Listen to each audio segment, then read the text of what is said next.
paglalakbay ng inyong diwa.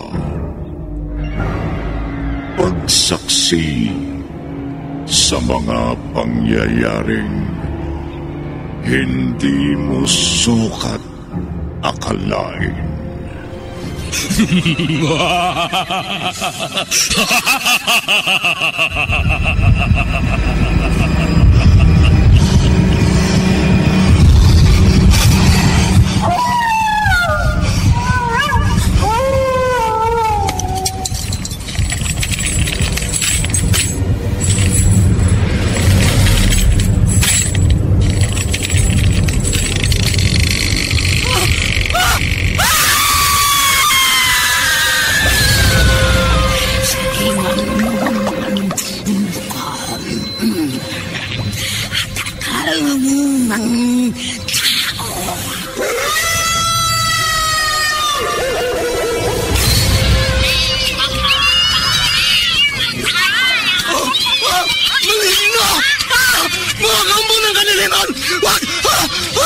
Huwag kayong lalapit sa akin!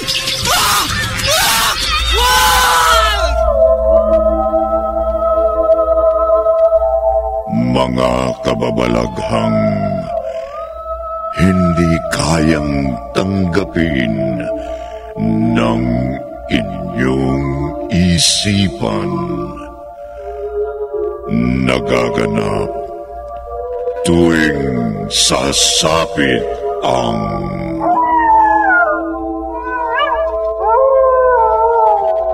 gabi ng lagim.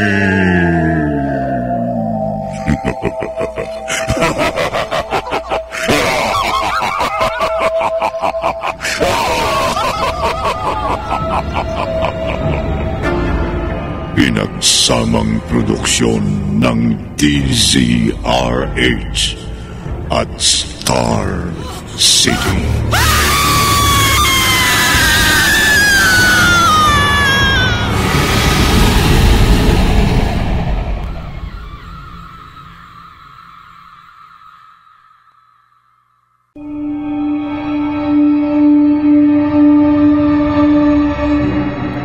Magandang gabi, kaibigan. Kagabi, isang magandang dalaga, si Edna, ang dinukot at pinagsamantalahan ni Anton na puno ng isang kulto. Ang nawawalang dalaga ay pinagsikapang matagpuan ng kanyang nobyo na si Gani. Subalit, pinagtangkaang patayin ang binata ng mga miyembro ng kulto sa utos ni Anton. Narito ang ikalawang bahagi ng kahindik-hindik na kwentong tampok sa linggong ito na pinamagatang Anak ng Kampon ng Dilim. Sa isa na naman, Gabi ng Lagim.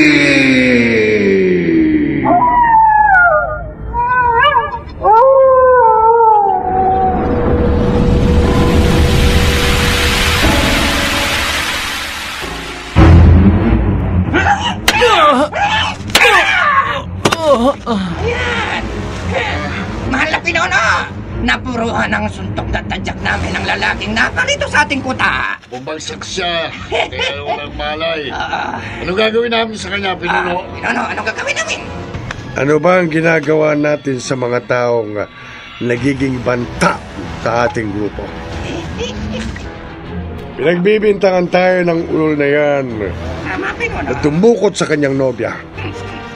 Baka ipahamak pa niya tayo. Kaya isama niyo siya sa mga taong ibinabaon natin sa gubat na ito. ng bukay. Tuluyan nyo na siyang patayin! Wag! Ito para din siyang patayin! Huwag niya patayin si Gani! Edna! Sinabi ko sa iyo, huwag kang lalabas sa kumok! Kilala ko ang lalaking yan na sinaktan niyo! Nobyo ko siya! Totoo palang sabi ng ulol na yan na nawawala ang kanyang nobya. Huwag niyo siyang patayin, Anton! Ako ang nasusunod sa aming grupo. Ang salita ko'y batas sa gubat na ito. At nabigyan ko na ng hatol ang iyong nobyo. At ang hatol ko sa kanya, kamatayan, ay hindi na mapapago. Wag! Palayain niyo ng buhay ang nobyo ko at susundin ko ang lahat na gusto mo! Oh. Hindi ka natututol na paulit-ulit akong magpupunla ng binki na mabubuhay sa iyong katawan? Hindi na. Payag na ako, Anton. Payag na ako magkaroon ka ng anak sa akin. Huwag mo labang patayin ang nobyo ko.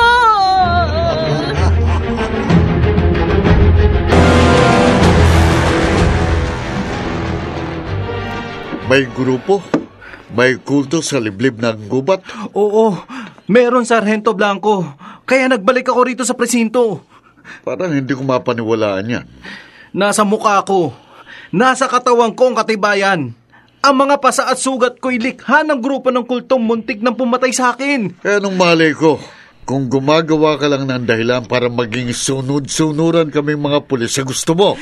Hindi ho, Sargento. Para tulungan ka kagad namin sa paghanap sa nawawala mong nobya. Sargento, ang kultong nagkukuta sa liblib ng gubat ang malamang na dumukot sa nobya ko. Teka, may katibayan ka ba sa paratang mong yan? Ha? Hindi ho nila ako sasaktan at pagtatangka ang patayin. Hindi nila ako walang malay na itatapon sa labas ng gubat kung hindi totoo ang bintang ko sa kanila. Malalaman namin. Sargento Blanco. Ipaubaya mo sa aming mga pulis ang paggilos, ang pagliligtas sa dinukot mong nobya. At umasa ka. Aalamin namin kung totoong may kulto sa liblib ng gubat at kung totoong naroon ang nawawala mong nobya.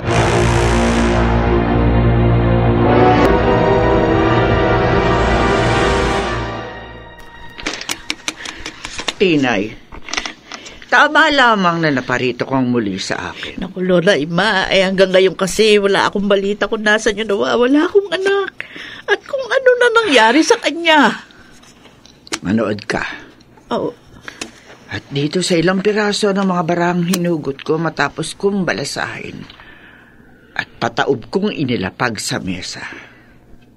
Dito natin malalaman kung ano na ang kalagayan ng iyong anak sa kasalukuyan. Lola, bakit ko kayo napailing? Tinay, masama ang mensahe ng mga barang isa-isa kong inilantad. Anong?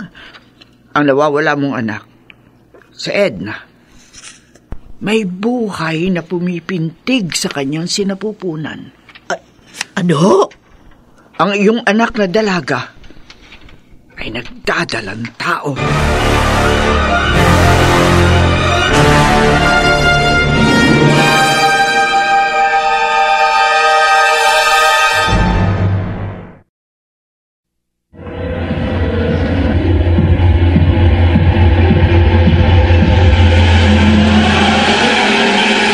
Balikan natin ang kasaysayang tampok sa linggong ito sa isa na namang Gabi ng Lagim.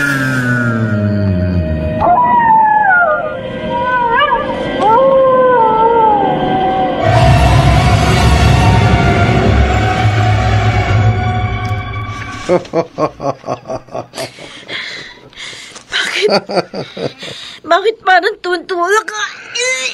Talagang tuwan-tuwa ako, Edna. Dahil isang ibig sabihin, ang ilang araw ng pagduduwal mo. Buntis ka na. Hindi. Magkakaroon na ako ng anak sa'yo. Hindi magtatagal. Magsisilang ka na ng anak na kampo ng dilim.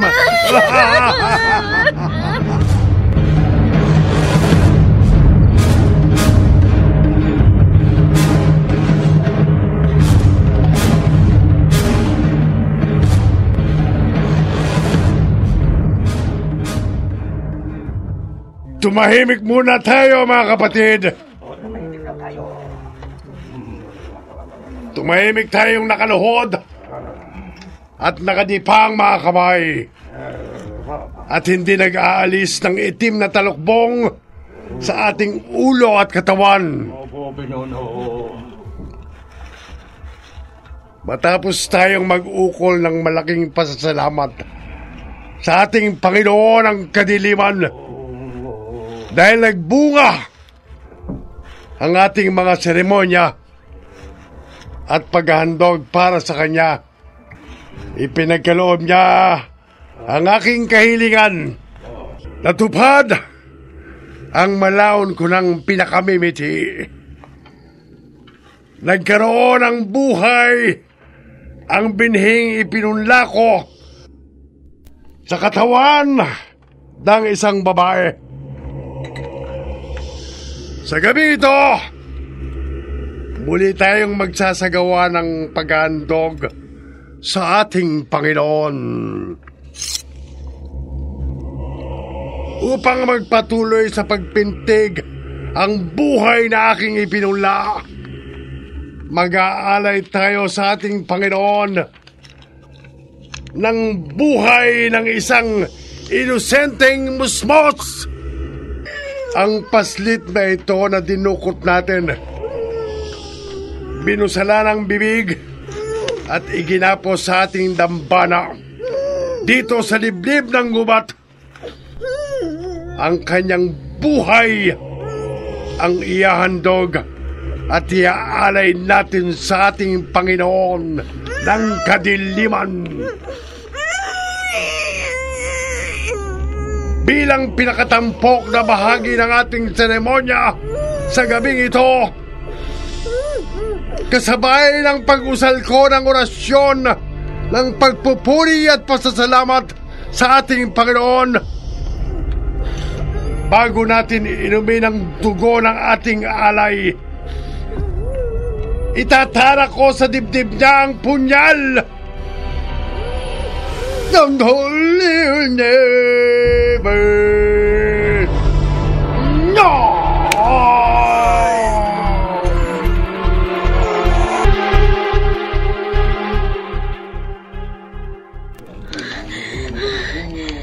Kakilakilabot. Krimari-marim ang mga gawain ng kultong duukot sa akin nang nasilip ko dito sa bintana ng kubo. Walang awang tinatay nila ang isang batang tinukot nila upang ialay sa kanilang Panginoon ng kadiliman. Hindi ko na matatagalan ang kasuklam-suklam na gawain ni Anton at ng mga miyembro ng kanilang kulto. Habang abala sila sa kanilang kakilakilabot na gawain, habang nagkakasayahan silang umiinom ng dugo ng kanilang kawawang biktima, tatakas ako ngayong gabi. Mga kasama! Si Enya tumatakas! Ay! Maganda ating mahal na pinuno. Nakita ako ng ilang miyembro ng kulto! Habulin natin! Hindi ako papahuli sa kanila. Itutuloy kong pagtakas ngayong gabi. Mangyari na ang mangyayari!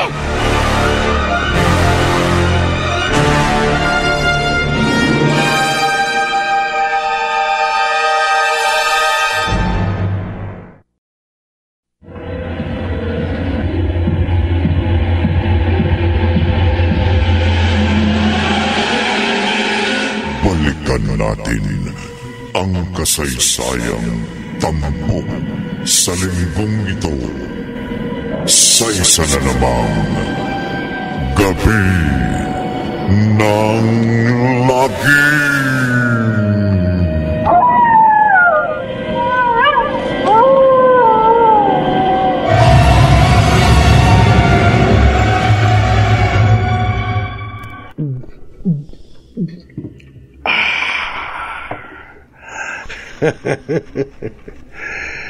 Kay sarap lagukin ng sariwang tuko ng ating alay sa ating Panginoon ng kadiliman. Mahal na Pinuno, hindi nais namin kayong abalahin sa inyong seremonya. Pero bakit namin si Edna na tumatakas? Oo. Natugusin namin siya para mabalik din sa ating puta. Anong gagawin namin? Mga kapatid, Pinuno. huwag nyo na siyang pag-aksaya ng oras na tugisin. Bakit naman Pinuno? Hayaan na natin siyang makatakas. Pero, Ipagpatuloy natin ang ating seremonya. At may plano ko para kay Edna. Isang maitim at malakim na plano.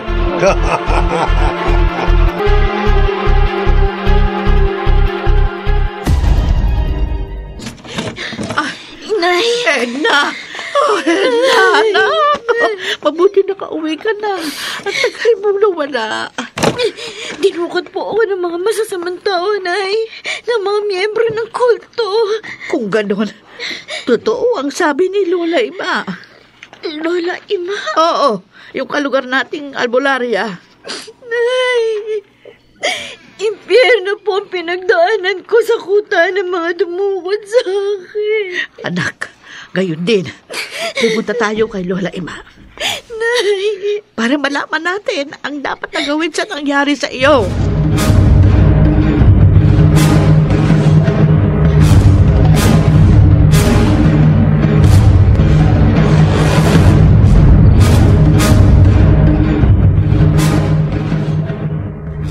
Tinay, dapat managot ang gumawa ng masama kay Edna. Talagang mahanapin namin ng hustisya.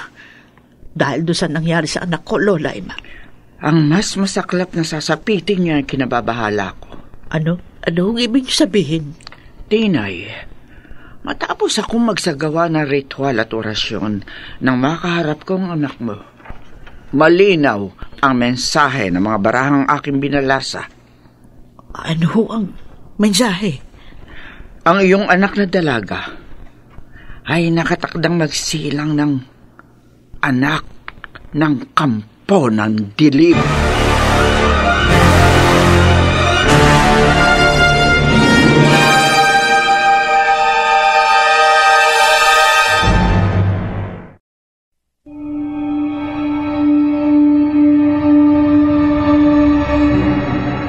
Magkatotoo kaya ang ikinababahala ng arbolaryong si Lola Ima na magsisilang si Edna ng anak ng kampon ng dilim?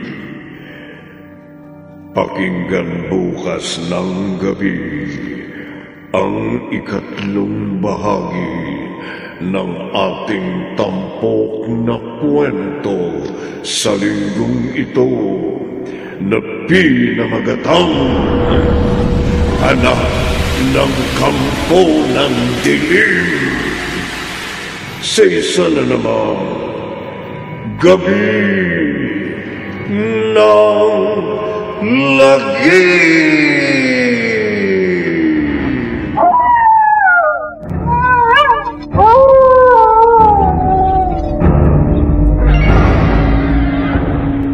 Mga nagsigala: